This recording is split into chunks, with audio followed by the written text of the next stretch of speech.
Hello, and welcome back to another Curious Connection here. Episode 2. I am again joined by Chris Hoppe and Amy Emley, and really excited to delve into working with these friends and sharing some of the small choices that are leading to big impacts in our lives.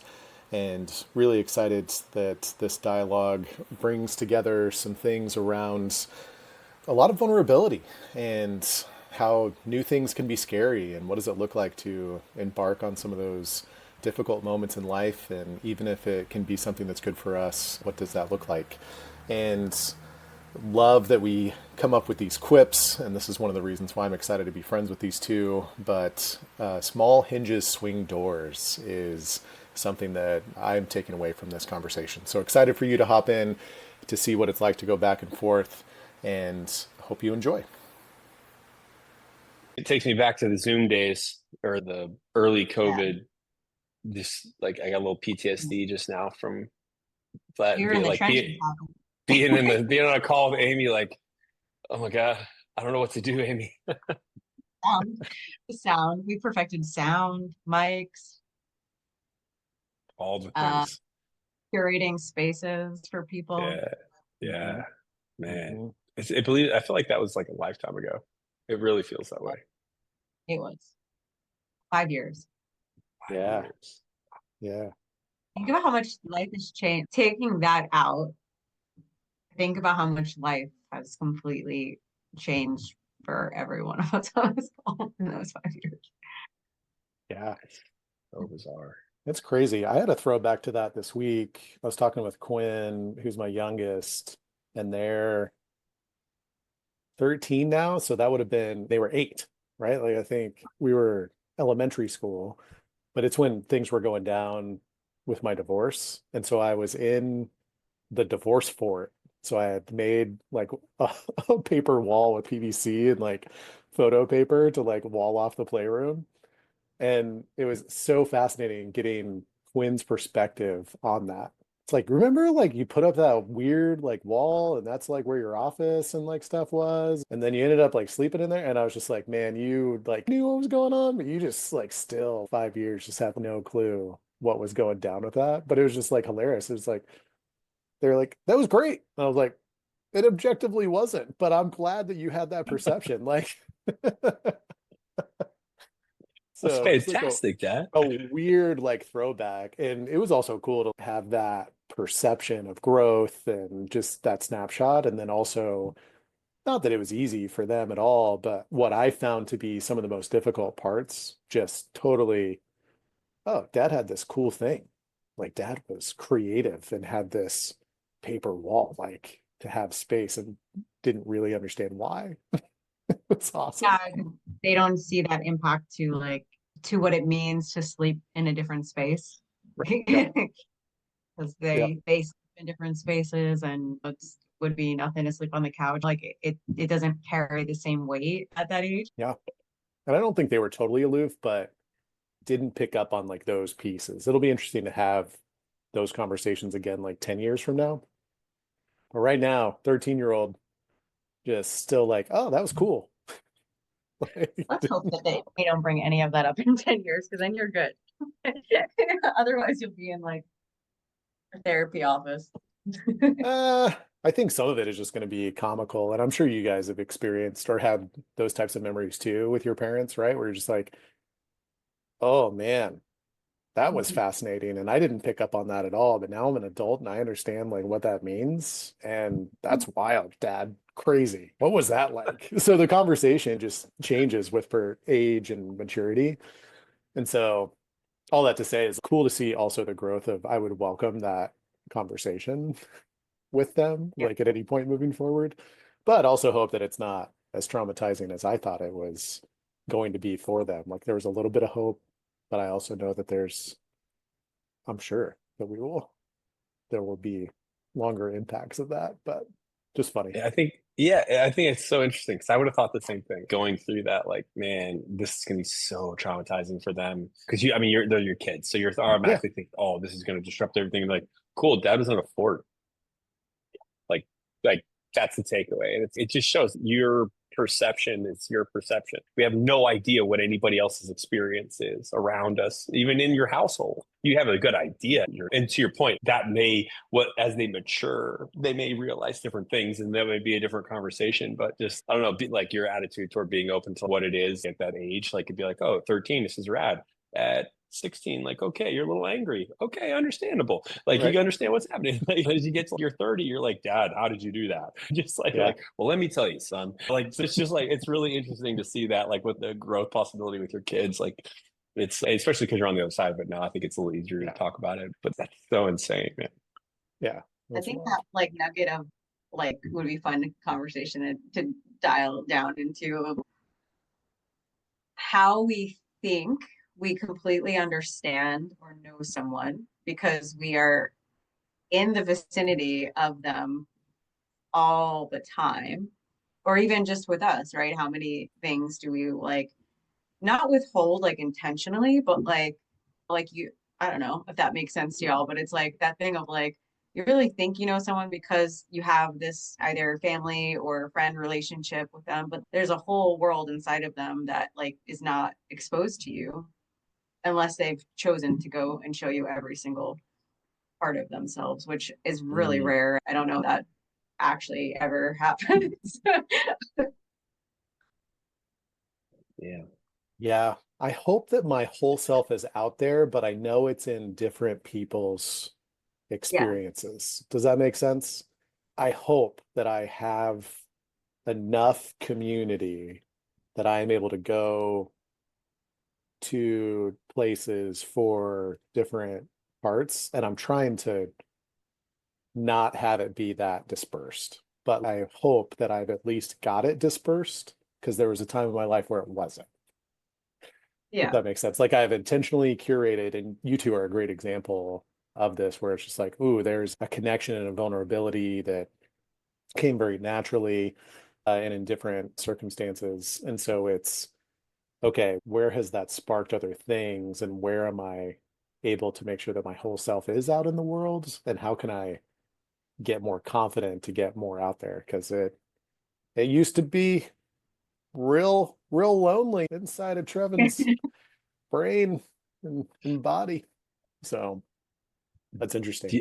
I got a question. Like, do you feel like you're truly out there? Not in, like you said, I guess it's a multi-part question here. Do you feel like in all those different pods of your life, if you will, like you got family, you got friends, you got work, you got all these different things, like if you put all of those together, that would be, you're shining light on every part of you collectively. Right. Like, A, do you feel like that's true? B, do you feel like there's ever a space where you're 100% wholly honest? And is that only with yourself? Or do you feel like it's even possible to share that with another human being? The first part is I think I'm there. And it's Yeah. taken, like, there's been intentionality around there. Like that's Okay. relatively new. Does that make sense? Like Yeah, there's like your intention, like you're like, okay, I'm holding me as much as I can be with relationally yeah, and I guess appropriateness yeah, here and here and here and here, but together collectively, that is me. I am out in the world, maybe not in one distinct place, but I am out there. Every part of me has experienced some light. Is that correct. Yeah. okay? Yeah. All right. And I think I'm trying real hard to move to the second part of your question of like, am I showing up as myself as wholly as possible in every situation and navigating Mm, what that means? I think your appropriateness label to that, I think, is where I'm also finding sometimes in really difficult ways, is this relationship serving me still? Right. And so it's, if I am filtering myself, is it really something that's beneficial? And yeah. that's some sticky growth. And what does that look like? And things like that. But I think the curation moving forward is, am I filtering? If so, why? And is it situational or is it relational? Ooh, Mm, I hadn't said that out loud. But because I think that there's a let's difference, right? go. Like Yeah. and Yeah. even I think situation matters, and we've talked a lot about like what's the edge of trauma dumping and like all those types of things. And so, but I think you can still be yourself without having to do that and be vulnerable with people without having to go to that extreme and things like that. So We talked a little bit about that in the past, about like just sharing like elements without the mess of whatever it is. Like, so it doesn't feel like trauma dumping, or that you're like yeah. trauma bonding or whatever the situation might be. One thing I think is really, sorry, dark sense of humor sometimes, but Yeah. in that sense of like, I think before maybe embarking on a journey of recovery or wellness, whatever that definition means to us, there might have been a time where if all the people in different aspects of your life were to be together in one space, how terrifying that would be, because they like know different versions of you and all of that collides, or you might have held some sort of situation or story and you'd be fearful of like what might be said in front of another party of your like, or another part of your life. And like I think that is also part of like that like journey of wellness or recovery, of like deep healing and evolution, is like that it doesn't matter who's in the room, because obviously unless it's something like serious, but like for the most part you're not like terribly petrified of like, oh, I hope they don't bring up whatever that is. I don't know, like that's like where that's my measure of like how well I am, and how like how authentic I am showing up, right? Because if I shape shift when somebody else is present, to your point, is that relationship serving me anymore? Or why do I do that? What is that about? And is like, then it goes to all the other stuff of like, is this about being accepted? Is this about like vulnerability? I don't know, like all of whatever that means to us. Yeah. Yeah, it brings up that one thing, and I want to say, because I love that. I think that's such a great metric for what I would consider sobriety, because I think abstinence and sobriety are two separate things. Like they can be included in each other, but they're not defined by each other. And I think my definition as I get further along in this recovery, sobriety, just my relationship with substance use in any shape or form, it includes that of like, can I show up in this room and own what anybody would walk into here and bring in any relationship, any one of my relational things.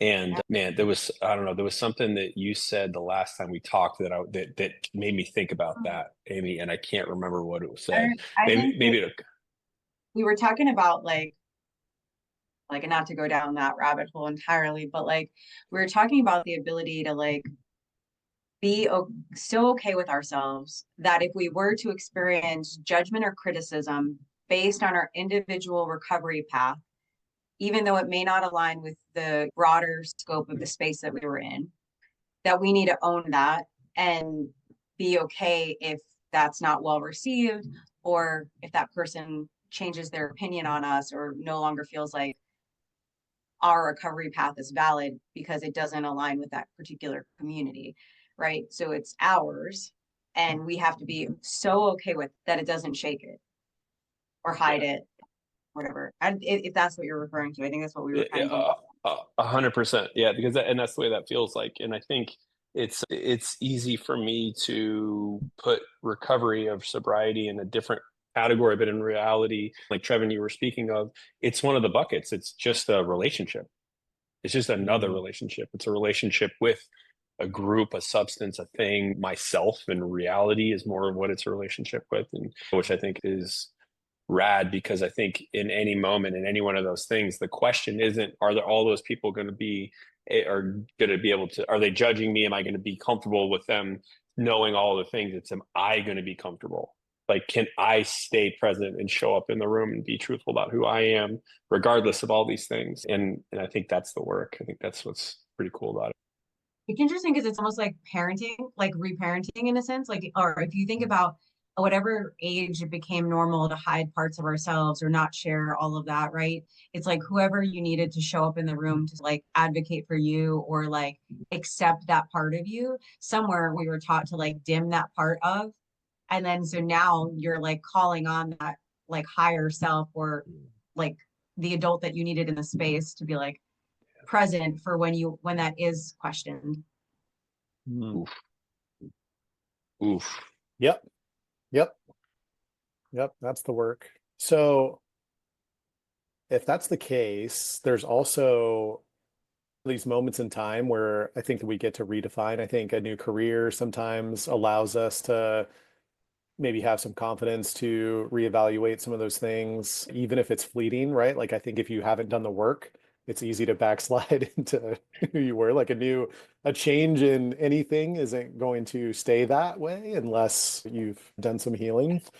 But Chris, man, you're on the forefront of this change that's not totally foreign. Like you're back in a space that, or a city, at least, even if it's a different part of the city to a different degree. But in the line of this conversation, you've got this fresh start. Like, what has that felt like to step into kind of with this frame and what does that look like? Because we're still fresh in it. Like we're a month, Yeah. a Yeah. month like to the day. Yeah. Yeah. Almost Yeah. to the day. Great question. It's been very top of mind as I'm walking through this because, and I've worked through this with the coach that I work with, is where I feel just like where you think it would be really exciting and you're like, it's new.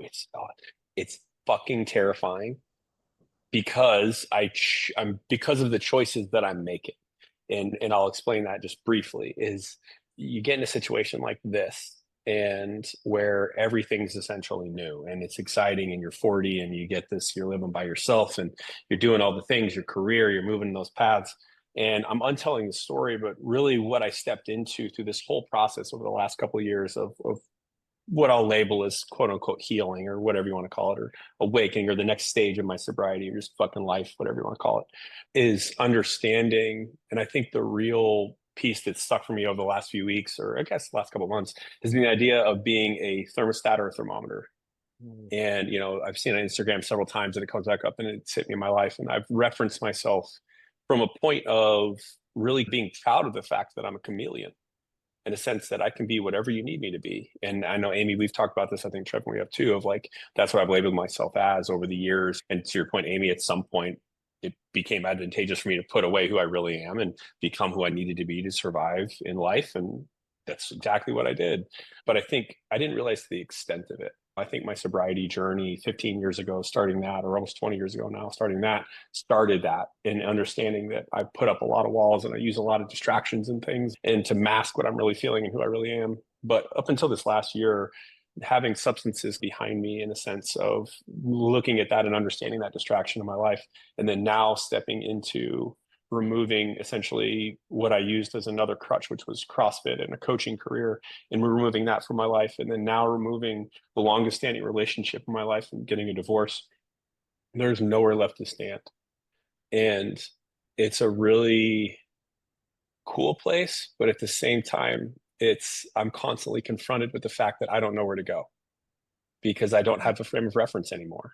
My references previously were the patterns that got me to where I'm at. So I'm constantly day to day in my face is this choice point of like, do you want to do what you've always done or do you want to do something new? Do you want a familiar hell or do you want an unfamiliar heaven? Like, what do you want to do today? Where do you want to go? And it's like every 5 minutes, it's that choice over and over again in every facet of my life. There's really no constant. So it really is that practice. Like that's what it feels like is getting comfortable with being uncomfortable. Alan Watts, being comfortable, the wisdom of insecurity, Pema Chodron, the comfortable and insecure. They're all the same. They're all the same message. I have all the books about all the things. And it's just understanding that Ram Dass is my guru and nowhere to stand is kind of the place to be. But really, I think the tool that has eluded me, because I've got a ton of tools over the years, especially through recovery. It was just such a great way to plug in and learn through Alcoholics Anonymous. And then what it expanded to for me as far as growth. But the link that has really, I think, opened me up to be able to sit in this place is the emotional resilience through understanding how to process emotion as a man. If I only have relevance as a man because I'm a guy, but I had no idea. I had nobody to model. I didn't understand that. And it's brought relevance to all the other tools, which I think is what was missing for me. Was all the stuff in AA was great, but I didn't have the courage to step into it because I didn't know how to sit with my emotions. I was so scared of how I felt. I was so afraid and still am. Like fear, man, that bitch runs my life. But I just couldn't see it. I didn't have the courage to say that. The other morning I was sitting here and I was I was like in tears, like I'm scared of the weekend right now because I don't have a schedule. I don't have a huge community. I'm going to be alone. I'm terrified. And I wasn't terrified at the weekend. I was terrified that I was going to be the same person that got me here. And it's like, I was just terrified of that. But I didn't know, like in my mind, that would be like, okay, I need to get busy. I need to work. I need to do all these things, like insert the protector, insert the thing, that the distraction, you name what it is, versus just like sitting with that emotion for a minute and saying like, cool, you're scared. Okay, you're okay. Like you get to be scared. You get to say you're scared. And you get to sit with that. And then you get to choose what you want to do. You get to regulate and you get to figure it out. And that's what's been fun, has been like, we're just going to chill. You can process this. You're okay. Like you're all right. So really is like sitting with little Chris. Like I don't feel like I live alone. Like I live with a little 8-year-old and he's rolling around in the house all the time. And it's nice living alone because I can talk out loud like a psychopath and nobody hears me. Maybe my neighbors. I think I live with a small family, but it's really just me. And it is. I'm like, oh, dude, like I'm literally like, I'll stop and I'll be like, all right, what do you need? Are you hungry? Are you hungry? Do we need to go to the store? Do we have not food that you want? Because it is. It's like at some point, I stopped taking care of myself completely. Like I just have no idea how to do it. I'm really good at taking care of everybody else, but I have zero clue how to take care of myself in a consistent way, like in a really authentic way. What do you really like? Like I'll be sitting here. I was talking to my mom the other night. I was trying to figure out what to watch on TV. And I was literally having a conversation with myself about what I should watch and why I shouldn't watch it and what I should watch here. And it was like 3 people were in the fucking room. And it was just because I was so scared I was going to watch the wrong show. And it was just like, dude, what do you want to watch? You get to choose it. What do you want to go eat? I don't have to have that conversation with people anymore. Like in a relationship, that's a big one. What do you want to have for dinner? But now it's with myself. I'm like, what do you want to eat? There ain't nobody to ask. Like, what do you really want? So it's like, it's relearning. Like, how do you answer that question? I think in that same way, like it's almost easier when there is the other person, right? Because then you have that self-protective part to like, well, if the meal is bad or it's not the thing you chose, you're like, well, I made this compromise because so and so wanted or needed it. Now you are like, if the thing doesn't turn out the way it is, it's like the accountability for self, or also just like simply honoring that's a choice you made, whether it was good or bad in the moment. It was just a choice. Like, I'm going to survive. Like that's the practice. It's like, we're going to watch a show and we're going to be okay. We're going to eat this meal. We're going to be okay. We're going to respond to this email. We're going to be okay. All day, every day, the same fucking thing without a distraction. And that's what I'm learning. It's like, that's all it is. That's all it is. It's like, I've always struggled with like, how do you get confidence? Like, how do you build these things? And I was working, like I said, the same coach, he said a statement the other week that really just stuck with me. He said, small hinges swing big doors. And he said, it's just this statement over and over again is what you're going to do. These are your practices. They're not big things, they're little things. You just need to build confidence in what you do, because I have all these other things built up. And that's where I go wrong in my mind, I think, is where I'm like, oh man, I got to start over my career, relationships, and all these things. It's like, I got a lot of really great stuff in my life. I'm 40 years old. I'm surrounded by people that love me all over the United States and in the world. And I've got a great career. I know a lot of things. I've got a ton of experience, but my mind tells me that I'm starting over because I'm 40, I'm divorced, and I live by myself in an apartment. Like, it's not true. So it's like untelling those stories and really enjoying the process is really what it feels. And Trevon, for long story long, that's been the experience of like being on the precipice of this and reminding myself that I am. Like the mantra is, I get to create my life. I get to create my life. I get to every day. Like, it's a privilege to be here. It's a privilege to be uncomfortable.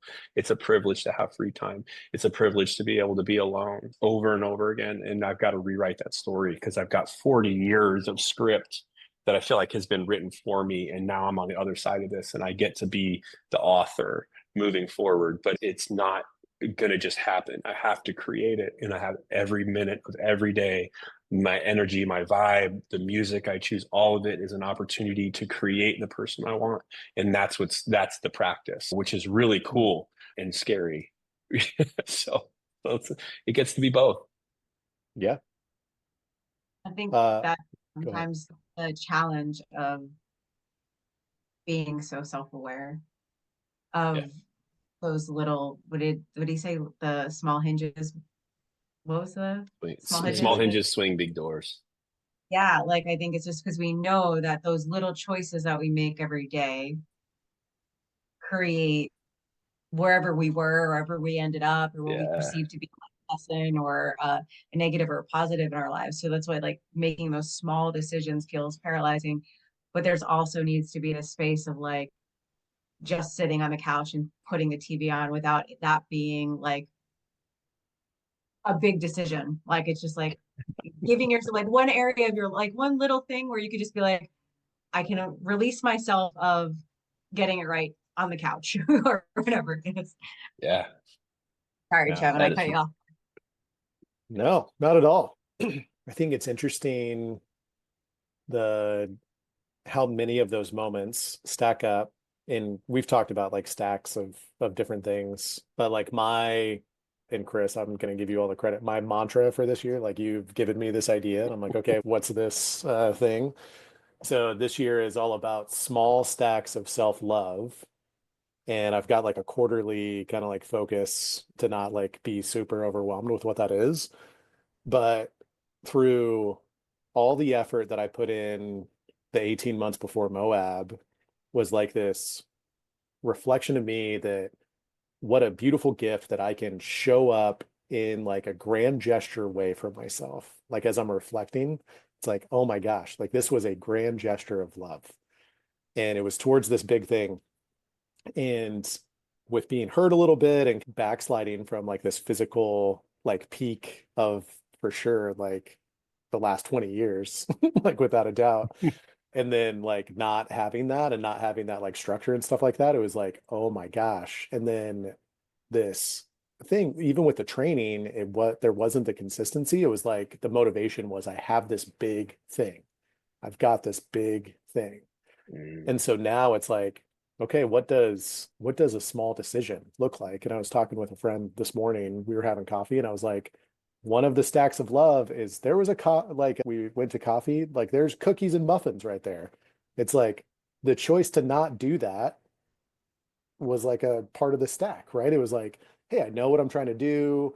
Would have been easy to have been like coffee and muffin or whatever. It's like, no, like it doesn't have to be a big thing. It's like just a small stack. And it's allowed like a lot of fun fluidity to say, oh, I've got a bathroom break. I'm also going to do 10 push-ups.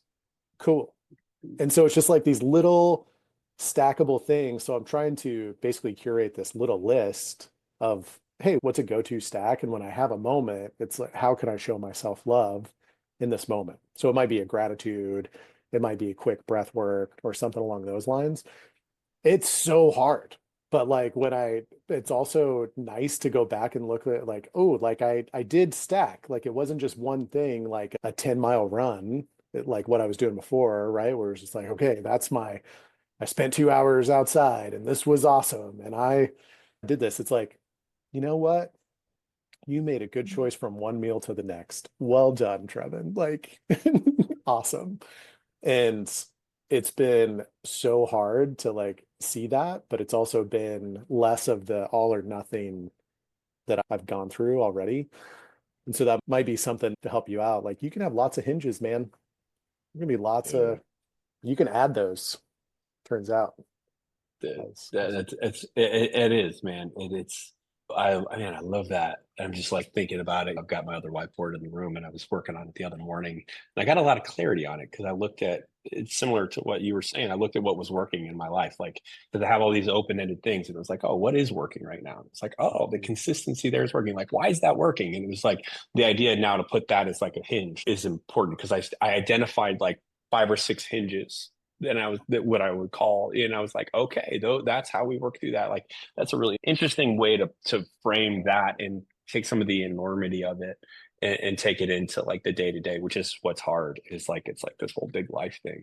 But I love how you've done that, taking that from Moab and then bringing that back into the day to day. And I think it's interesting, and I wonder if you've felt the difference of I think we can come from that place of I think discipline can come from 2 places.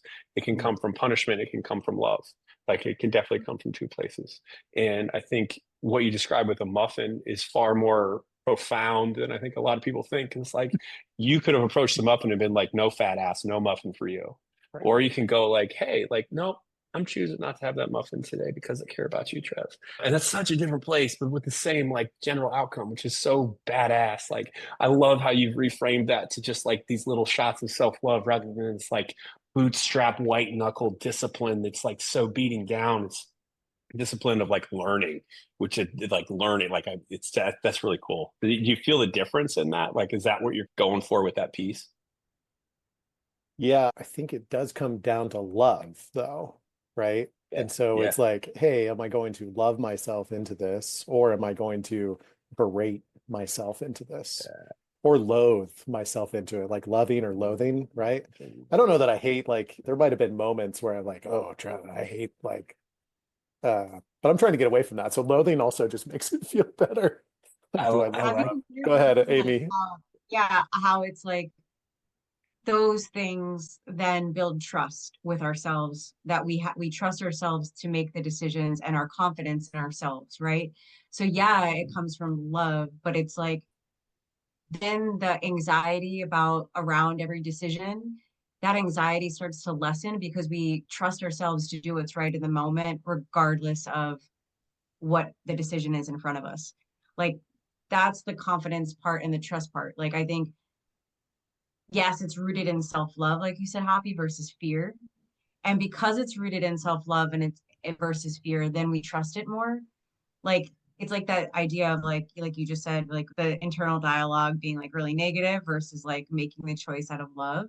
It's like that's gonna stick, right? Because it's made out of love.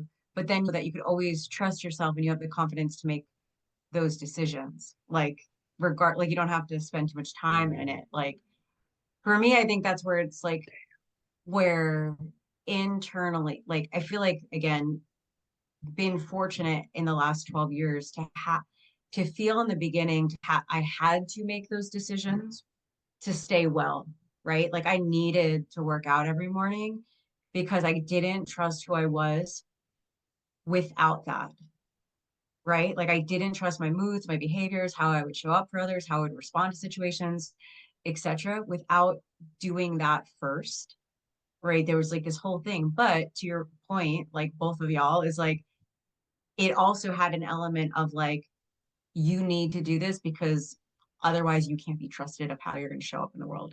Now it's like, hey, I need to get that done because I am so much better for myself and others when I have done this thing first. And then like everything else is easier, right? It's like, but I think that's again like the confidence piece in like you're doing it from the love, but it's also layered in self-confidence and trusting yourself. Damn. Yeah, Damn. Damn. That was so well put. that was amazing. And it also, so I sent you guys that quote from Maslow. Had to do some Maslow reading. I got to do some Abraham Maslow reading, but he talked about trust starting with the internal, like a lot of the stuff that I was reading. And so it's interesting kind of putting into like self-trust. I don't know that I thought about that explicitly with the decisions that I'm making, but having the confidence of the external expression of inward trust is really what I'm trying to get. Like that's the confidence piece and things like that you're saying, and having it come from me. So Mm, I would love to be at a point, and optimistically, let's say this year goes really well, but to not self-deprecate or deflect when someone notices something that like I've been working on or downplay. like whatever, right? It's like, oh, I trust Just a myself. 240-mile. Yeah, no, it was, yeah, it was a little race. Anybody can do it. It's just a casual walk in the woods. Like, what are we talking about? And I'm again, not special. yeah. And that's hard because it's like, oh, losing your ego. It's like, oh my gosh, is anybody like we're all great in our own right, but it's like, oh, okay, what does this look like? And so, but it again, it I've come to more and more peace with the 240, but it's again looking at it of like, ooh, that was a grand gesture, which was cool, like accomplishment in its own right of, man, when's the last time that I had that level of self-investment? Can't label a time. So now it's like, ooh, what does it look like to not have to grand gesture Yes. to get it, right? And I think that's where, and it's the same with, I think your reframe of the working out. It's like, I have to do this, as opposed to like, oh, I understand like the intention behind the working out is if I show up for myself, that cascades into the rest of my life. If I love myself by getting up in the morning and having this physical pursuit or whatever time, right? Like I have this Mm. wellness practice. Like I love that term that you used earlier. Am I well? And then that's going to cascade into everything else. Yeah, Um, I mean, it's like a non-negotiable, right? The small little things of like, for me, like meditation and journaling before I leave my home every day. It's like, but to your point of like the grandiose things, because that is also like, I don't know, like for me, that's the proving to the world that I'm good and worthy and great. And look at like whether again, conscious or unconscious of it, sometimes like it needs to be rooted in the grandiose thing.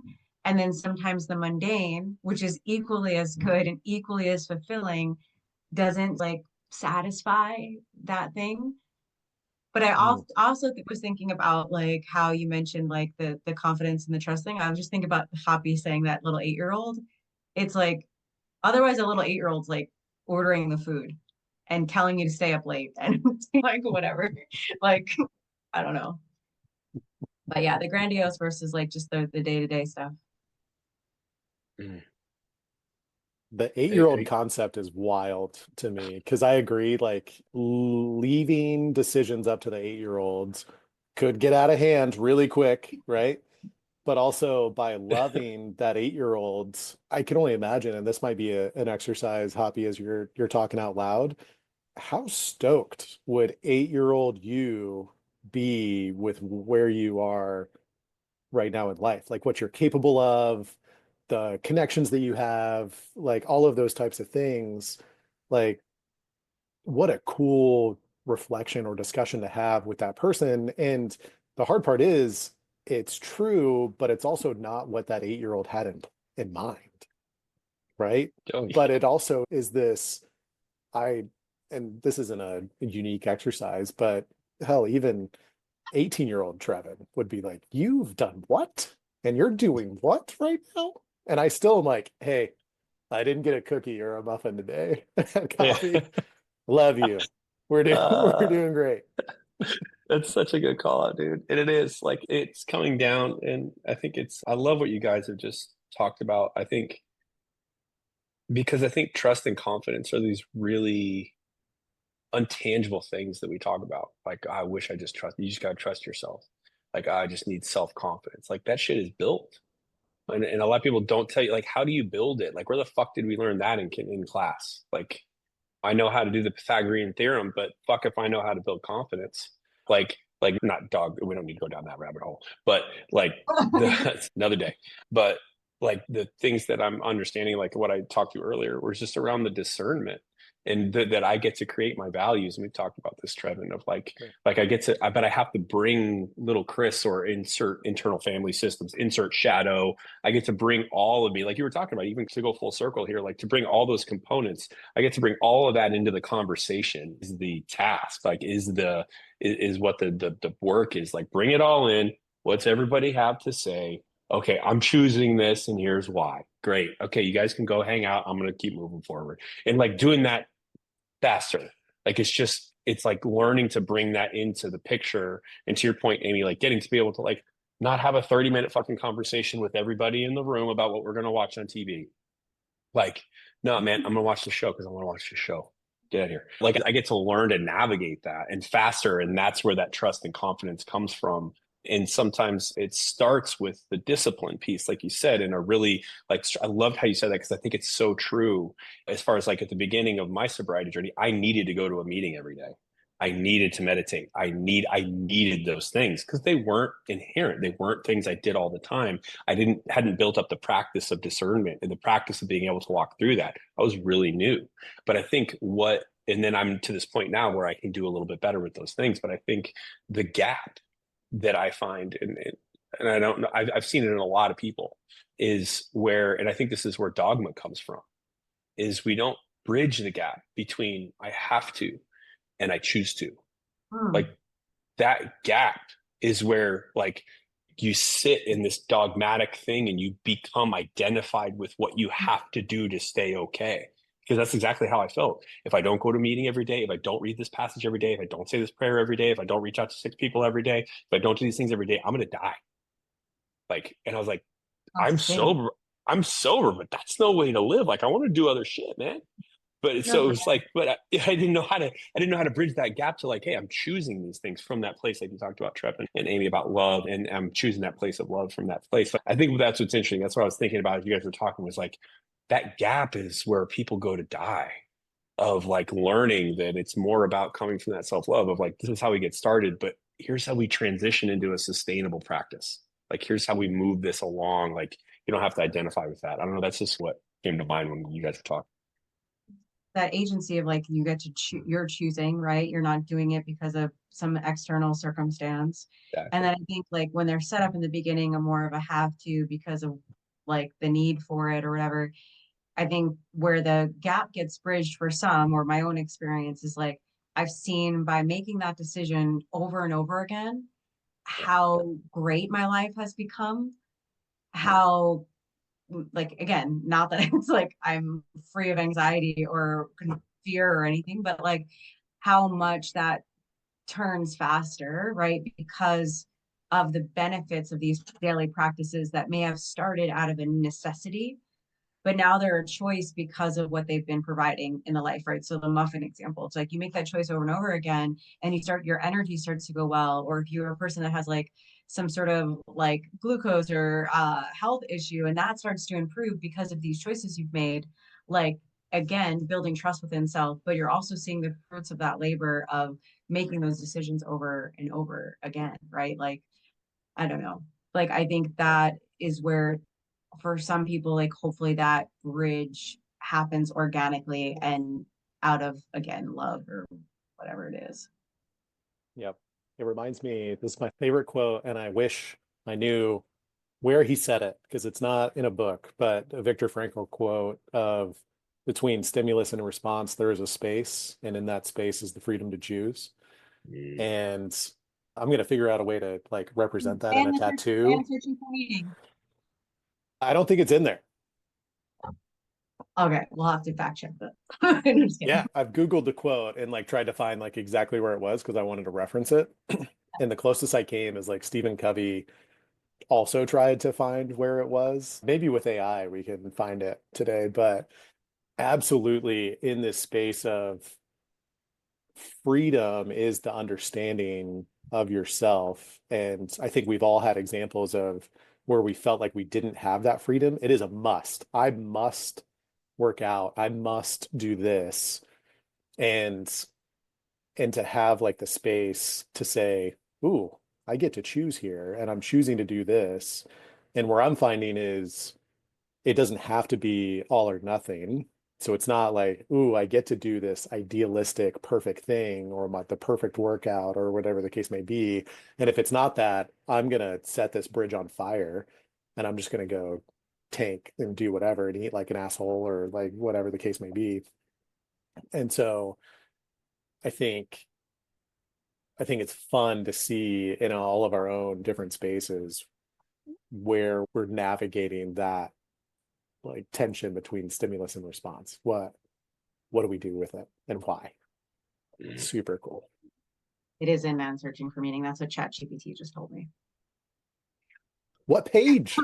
Oh, sorry. I love it. No, I love it. I think like that and like something so silly, but like really just practical in today, for example, like work, life responsibilities. There's some construction happening downstairs. My husband's working like 2 hours in Brooklyn, like, and I had plans to go to like a show with friends tonight, like a music event. And Hoppe, like to that like internal 8,000 30-minute question for a decision. I was like, well, like if I have Warren works late or if I'm tired or like all of the things. And I'm like, well, why do I want to go to the show? Okay, I love being around people. I love live music, but why am I making the decision to go if I know that I'm maybe tired? It might not be the best way to take care of myself. And like in the moment, am I still is there that still like little part of myself that wants to be accepted and be cool and do the thing that gives like that hour dopamine hit, but then also I'm like exhausted tomorrow because I stayed up past my bedtime. Like, like those kind of things. But like, I don't know. But I think again, like encompassing like what is the intention? What's the motivation? Is it rooted in love or fear? Like what's driving the thing? Is it the 8-year-old child driving the thing, or is it the confident, trusted person that you've built over these last 40 years? Like, so it's like, again, in those simple moments, but Mm. Yeah. Is being in the moment tonight worth that expense on tomorrow? yeah. And it's like, what's wild for me is like, tomorrow is my, like, again, my dad and I were joking how none of this matters. Like, none of it's real, right? None of like time isn't real, all this stuff. But like, tomorrow is like 12 years in recovery for me. And like, I think like I'm still making decisions, like on that same sort of like joking way of like, I need to go to the bar tonight with friends to listen to live music to feel something. Like, I'm like, what? Whoa. Like, are you actually experiencing 12 years in recovery if you're still seeking externally to feel something for the moment? Again, making it bigger than it actually is, but like just joking in the sense of like what like in the moment that muffin would have like got that hit, but the long-term implications of those many door hinge. I'm gonna butcher that. It's gonna be like Tommy Boy when he does like I could stick my head up, but I'm gonna like I'm gonna screw it up forever. But like that's exactly it. Well, Yeah. and like, go ahead, Trevor. Well, I was just gonna say, I think it could be an interesting moment of reflection too, where just because it was something that you did 12 years ago, and obviously there was other things involved with what a night out looks like, right? 12 years ago versus now. And this is where I think some of the values work really comes into play, where that helps me navigate some of these outlier decisions where it's just like, ooh, what does this mean for tomorrow? And is it still in alignment with my values? And can I still be my values tomorrow? Right. And Mm, so for me, exploration and some of these connection and things like that, it's like, ooh, if I'm getting that and it takes me into the wee hours of the morning and I'm still being intentional with it, cool, that's worth the whatever happens tomorrow if I know what's on the horizon tomorrow. Now, if it causes me to show up in a way that then I feel incongruent tomorrow. So a great example is if you go tonight and treat it like you did 12 years ago and you backpedal with all this sort of stuff, absolutely. Like that's the most extreme version of how it's not worth it. But if you're like, ooh, I actually enjoy live music and connection, and is it dopamine or is it connection to a piece of you that you might just need to redefine or align with the values? And what does that look like? yeah. Thank you for the It's reframe. I I also think so. Go ahead, Trevor. I was just like, I like live music, so maybe I'm just trying to like also just Why? find a way to continue to have cool live music in my life. Go ahead, Chris. I cut you off twice. No, I think you guys are good. I think something for me in that, because Amy, I'm right there. And I'll typically lean toward like, because it sounds like a what should I do question proposition. Mm, Like, what's the right thing to do here? Am I going to get in trouble? Am I going to make the wrong decision? And it is like that. I think that's what we lean on. I want somebody to tell me what the right decision is. But in reality, what I've started to learn is, and I've learned this through a litany of things, but especially through food. Food's a low hanging fruit for me, which is fun to practice with because it usually doesn't lead to any long term detrimental consequences from a meal. Yet right. I can feel some immediate response from a meal, which is great. So it's a good thing to practice with. But it's like when I would go out, similarly to you, like previously, it would be how I felt the day after. I would punish myself for what I did which would take away from the choice that I made in that moment, which was based in values of, I just want to go out and have a good time with music. So the challenge for me is like, if like tonight, it's Friday night, I really don't feel like cooking, man. I'm just gonna have a frozen pizza. I'm gonna enjoy it while I'm watching a movie. It's gonna be great. Then I get up in the morning and I'm like, you're such a piece of shit. Why did you eat pizza? That's the choice point. That's the moment that breaks down all of the trust work that I did. When in reality, it's like, that's what I'm afraid of, is that I'm not going to have my back tomorrow.